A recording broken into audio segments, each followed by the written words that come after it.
Hi, welcome to Africa Oil Week. I'm Malcolm Graham Wood from Malcy's blog, which I'm writing this week from Cape Town. Today I'm absolutely delighted to be doing my interviews on the road, as it were.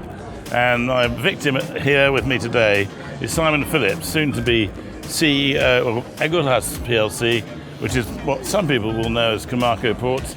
So first of all, you're changing your name, yeah? That's correct. Firstly, thank you very much, Malcy. It's great to be here. It's great to be on the show. And as you said, yes, currently I'm the MD of Comarco, which is a specialized port and logistics company. And we are soon we're soon going to be going on to the UK Stock Exchange by means of reverse takeover. And we expect that to be completed and readmission to be done before the end of November this year. Excellent. And so with the reverse takeover coming into the London market, you've obviously got serious ambitions as to how you're going to grow this business, and you've got a pretty niche market in the port business, haven't you? Yes, correct.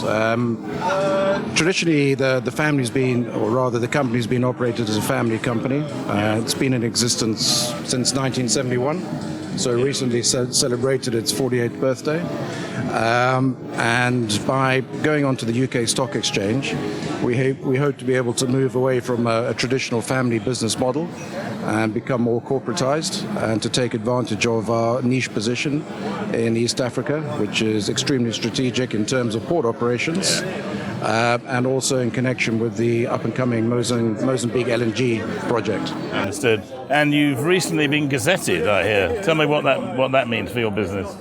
Yes, correct. So for the last 40-odd years, we've been operating the port principally only for oil and gas customers.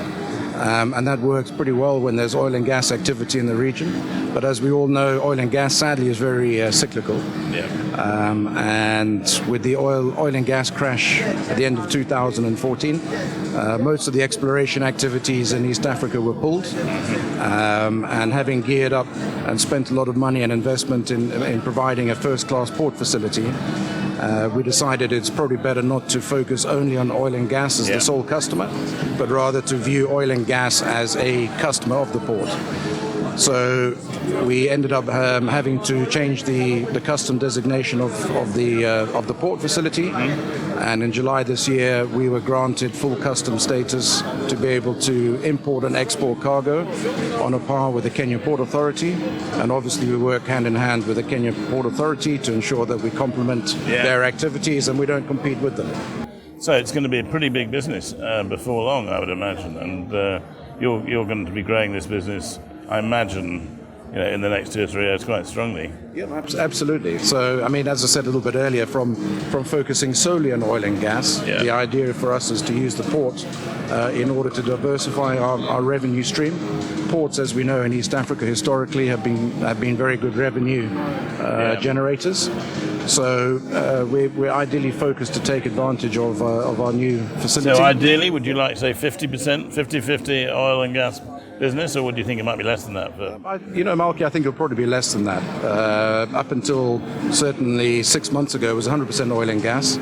At the moment, we are now 60-40 non-oil and gas. And I think going forward, it'll probably end up being 80-20. Yeah.